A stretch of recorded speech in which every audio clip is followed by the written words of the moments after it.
Turma do propósito, e aí, meu irmão, tudo bem com você? Isaías capítulo 29, capítulo da Bíblia por dia, orar todos os dias e buscar mudar, são os objetivos do nosso grupo propósito. No capítulo de número 29, nós temos uma sentença contra Jerusalém, a capital do reino sul, do reino de Judá, o local onde havia o templo, também conhecida como cidade de Davi, um local de adoração ao Senhor.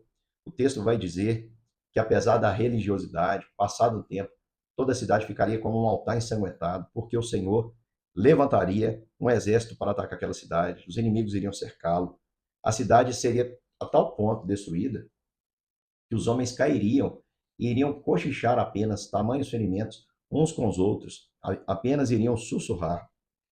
Assim como vem repentina a destruição, o Senhor também nesse capítulo, através do profeta, diz que repentino será o livramento. De repente, num instante, porque a ira do Senhor não dura para sempre, a sua misericórdia, ela se estende sobre o seu povo, ela se renova, ela não tem fim. Grande é a fidelidade do Senhor. De repente, num instante, o Senhor Todo-Poderoso vai atacar os inimigos, aquela multidão de estrangeiros, com trovões, terremotos, estrondos, ventanias, tempestades, fogo devorador. Ou seja, eles tomaram a Jerusalém com as próprias mãos, derramaram sangue, e o Senhor fará com que eles fujam sem usar as mãos humanas. Ele fará os inimigos virarem um pó fino, e eles serão como palha que o vento carrega. Aí todos os inimigos que estiverem atacando o altar de Deus, todos os exércitos que estiverem cercando a cidade com rampas de ataque, desaparecerão como se fossem um sonho ou uma visão. Então Deus diz que tão rápido, tão repentino como o ataque, será também o livramento. As nações que estavam atacando, estavam contando com a vitória, serão como um homem faminto que sonha que está comendo, mas acorda com fome. Será como um sedento que sonha que está bebendo água, mas acorda com sede. Então, o prevalecer sobre o povo do Senhor é apenas e nada mais do que um sonho, meu irmão, que não se torna realidade. Você pode ter certeza de uma coisa: em Cristo Jesus, a Bíblia diz que nós somos mais do que vencedores por meio daquele que nos amou. Essa é a palavra do Senhor para nós. E nós, meus irmãos, precisamos entender que uma religiosidade vazia, ela não nos torna alguém mais próximo de Deus. A religiosidade vazia é o caminho para que experimentemos essa punição que vem do Senhor, para que a gente possa se relacionar com Ele de fato, de verdade. Então aqui Isaías vai dizer: continuem sendo tolos se quiserem, continuem sendo cegos se preferirem. Ele está dizendo em outras palavras: vocês não vão acordar depois dessas profecias. E sem terem tomado vinho ou cerveja, fiquem bêbados, andando. Tem gente que não usa álcool, mas vive como se estivesse bêbado, sem o seu juízo perfeito, sem tomar as decisões corretas, apenas prejudicando a sua própria vida, sendo inconsequente. O Senhor Deus fez com que caísse um sono profundo. Ele cobriu a cabeça de vocês e fechou seus olhos. Aqui está dizendo que esse sono vem da parte de Deus. E por que vem da parte de Deus? As cabeças e os olhos são os profetas, que não veem as visões que Deus envia. Então, quando Deus quer punir o povo, ele traz uma sonolência e tampa aí a visão dos profetas, daqueles que deveriam entender, discernir aquilo que o Senhor está fazendo e não conseguem.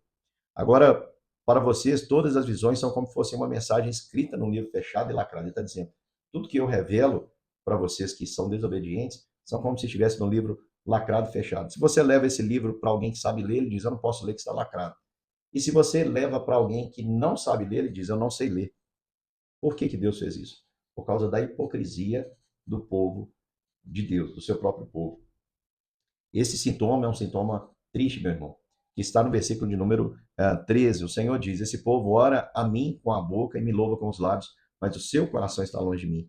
A religião que eles praticam não passam de doutrinas e ensinamentos humanos que eles só sabem repetir de cor. Ou seja, o louvor, a adoração a Deus está nos lábios, aparentemente está até acontecendo, mas no coração ainda não aconteceu essa conversão, essa aproximação, essa volta para o Senhor. E aqui o texto diz assim: por isso, mais uma vez, vou deixar esse povo espantado com as coisas estranhas e terríveis que farei no meio dele. Com toda a sua sabedoria, os seus sábios não poderão explicá-la, e o conhecimento do que são instruídos não adiantará nada. Ai dos que escondem os seus planos do Senhor, que fazem as suas maldades na escuridão e dizem: ninguém pode nos ver, ninguém sabe o que estamos fazendo. Olha só, ai daqueles que tentam fazer isso, tentam de alguma maneira enganar Deus. Dá para enganar Deus, meu irmão? Não dá. Então, olha o que o profeta vem dizer: vocês invertem as coisas, vocês querem forçar a Deus a fazer a sua vontade, como se o barro valesse mais que o oleiro. O pote não vai dizer ao homem que o fez: você não me fez? Uma vasilha não dirá ao oleiro: por que você está me fazendo dessa forma? Então, com isso, essa inversão de valores, o que o texto diz? Que já que é isso que eles querem, o Senhor fará isso sim. As matas virgens vão virar jardins, e os jardins voltarão a ser matas. Qual que é a diferença de uma mata virgem e de um jardim? O jardim naquela época era bem cuidado, havia todo um trabalho, toda uma estética que compunha belezas maravilhosas. Já uma mata virgem é uma mata fechada que não tem muita beleza e cresce desordenadamente. Então, o Senhor está dizendo que vai fazer uma inversão, vai permitir uma inversão. O que era jardim bem cuidado vai se tornar matagal. E o que era matagal vai se tornar jardim fechado, jardim bem construído. Os surdos, aqueles que ainda não haviam ouvido, ouvirão. Aqueles que ainda eram, não haviam enxergado, verão. Os cegos ficarão livres da escuridão e poderão ver. O Senhor vai dar alegria aos necessitados naquele dia. O Santo de Deus vai fazer com que os pobres fiquem alegres. Por que o profeta está profetizando isso? Ele está dizendo o seguinte: que se o povo, que se chama pelo nome do Senhor, não der ouvido à sua voz, ele vai tirar essa bênção, a bênção do conhecimento, que era dada ao povo de Deus, e vai compartilhar esse mundo com essa mensagem com o mundo inteiro. E é assim: quem antes era surdo vai passar a ouvir, quem era cego vai passar a ver. E aqueles que acham que veem serão cada vez mais cegos, e aqueles que acham que já ouviram serão cada vez mais surdos. Deus acabará com os que acusam os outros falsamente, acabará com os que procuram enganar os juízes e com os que, por meio de mentiras, conseguem que os inocentes sejam condenados. Portanto, o Senhor que livrou Abraão de perigos diz o seguinte a respeito do povo de Israel: o meu povo não ficará desiludido outra vez. Nunca mais sentirão vergonha. Pois quando virem o que eu vou fazer no meio deles, confessarão que o meu nome é santo, reconhecerão que eu sou santo, Deus de Israel, e me temerão. Então os que perderam juízo se tornarão sábios, e os que se revoltaram contra mim, aceitarão meus ensinamentos. É assim, meu irmão, que o Senhor Deus faz. Ele pune o seu povo, como puniu o seu povo no Antigo Testamento, através dos cativeiros, através do exílio, do ser levado para longe da terra prometida. Mas com isso também o Senhor, ele promete o livramento. Assim como vem o julgamento, o juízo, vem também o livramento de uma maneira rápida.